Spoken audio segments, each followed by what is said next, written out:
Süleyman Şahoğlu Ertuğrul Gazioğlu Osman.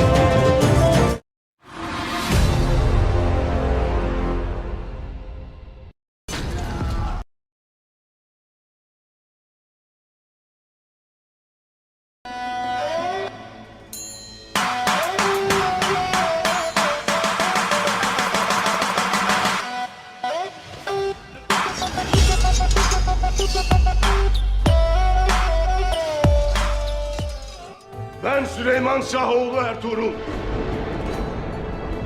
Tüm alemi cihan bilsin ki rızkıma tasallut eden köpek cezasını çeker.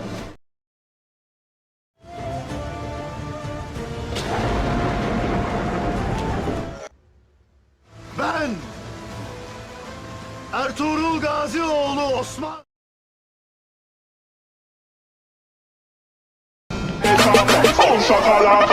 Nereye gidersin? Emir vaatini görmeye. Sen de kimsin?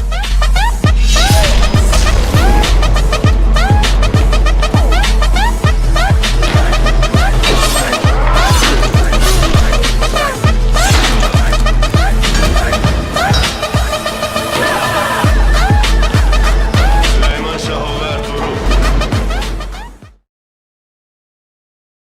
Kimsin? Kimsin dedim.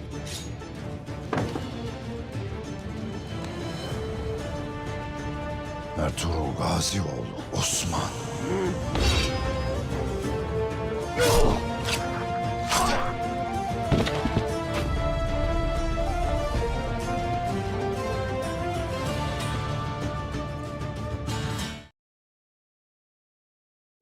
Yolunuzca. I love everything. Fire spreading all around my room. My world's so bright, it's hard to breathe, but that's alright.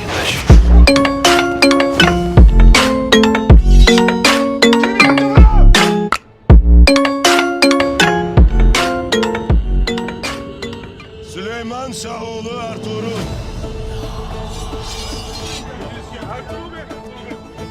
Beyim.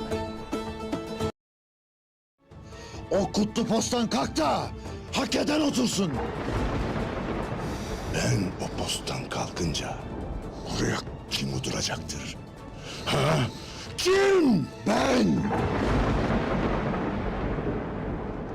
Ertuğrul Gazioğlu Osman.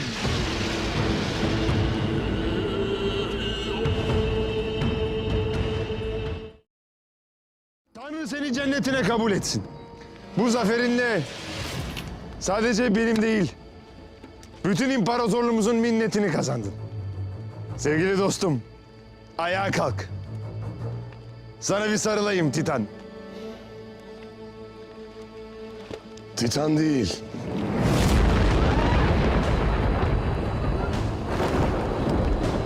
Süleyman Şahoğlu Ertuğrul. Kim yaptı bunu?